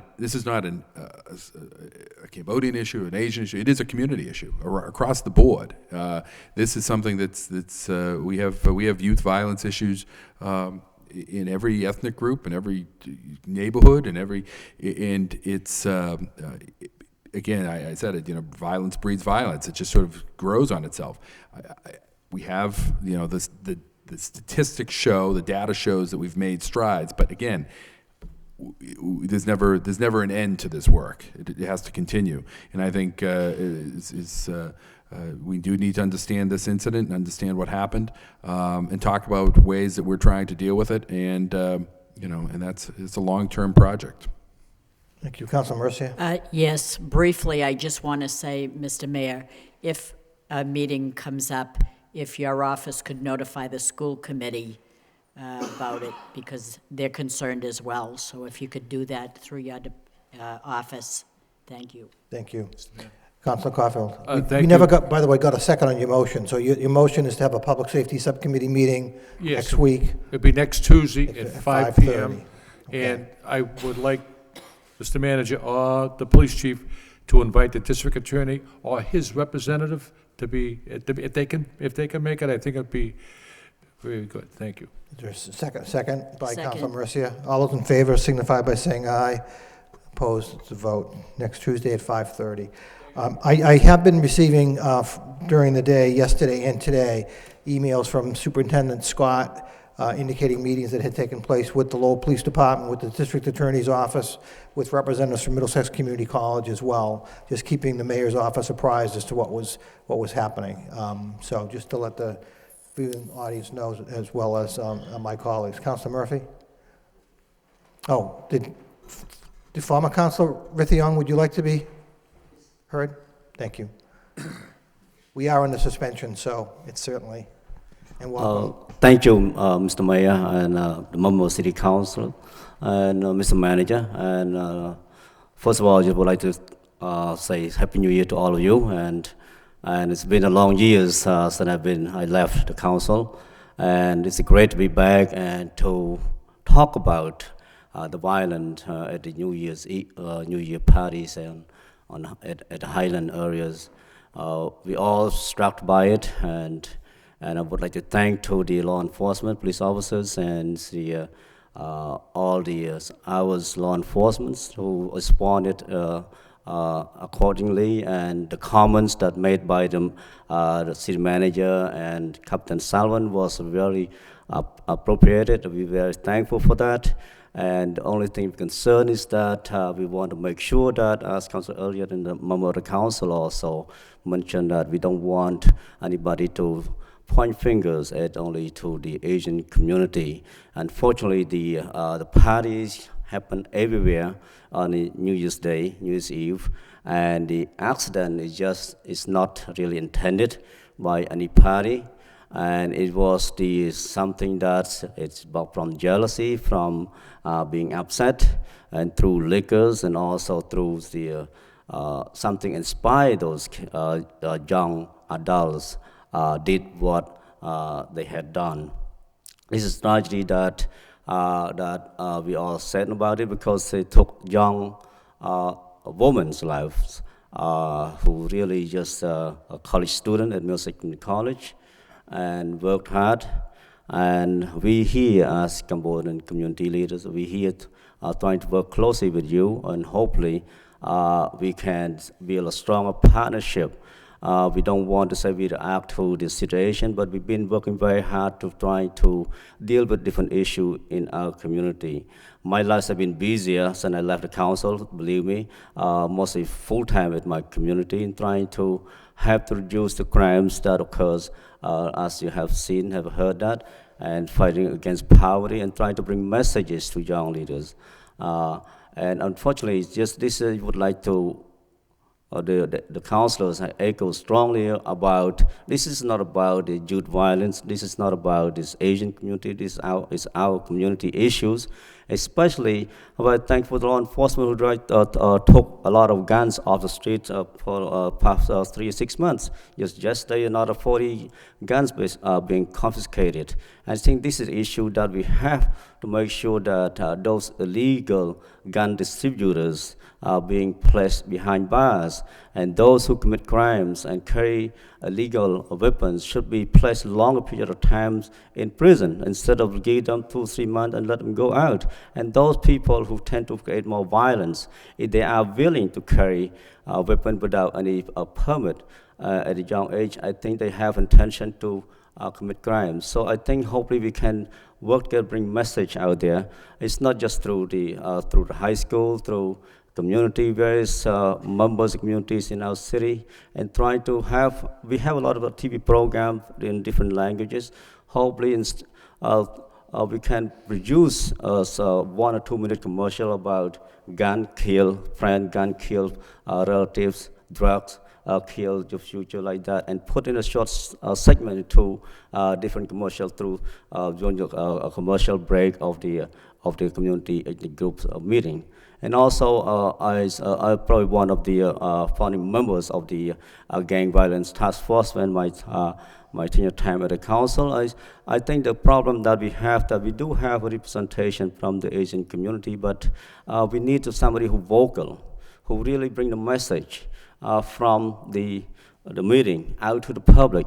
The message that from the I don't want to say about that, but a message never been out there to the community. So hopefully we can find the more new members who really vocally in the community bring the message from the meeting out to the community and publicize to let them know how much the leadership in the city trying to address these issues. I haven't heard anything about it, and the city manager was kind enough to visit the Cambodian community 2 or 3 times and call for a quick response to the violence. So very thankful for that. But I think it's time for us, and I think I would love to join that, but I think the time is not permissible. And I think when you have a group of leaders from local to the state level, it's good to have somebody really who can bring the message out to public. Message that should be brought up out to public should be out there. And so if we can change the time of the meeting until the morning to a later time, I think we can bring more people in the community who really know enough about community, know a lot about people, and can have much better discussion, not the Asian, but for all various community in the city. I thank you for your time, and Mr. Mayor, thank you for allowing me and all the council, and I hope you all have a great new year, and hope we can bring peace and prosperity back into our local communities. Thank you. Thank you. Thank you, Rithi, very much. Thank you. Anything else? Moving back to the regular agenda. Anything to come before us? Motion to adjourn then by Councilman Mercia, second by Councilman Donza. We stand adjourned. Thank you.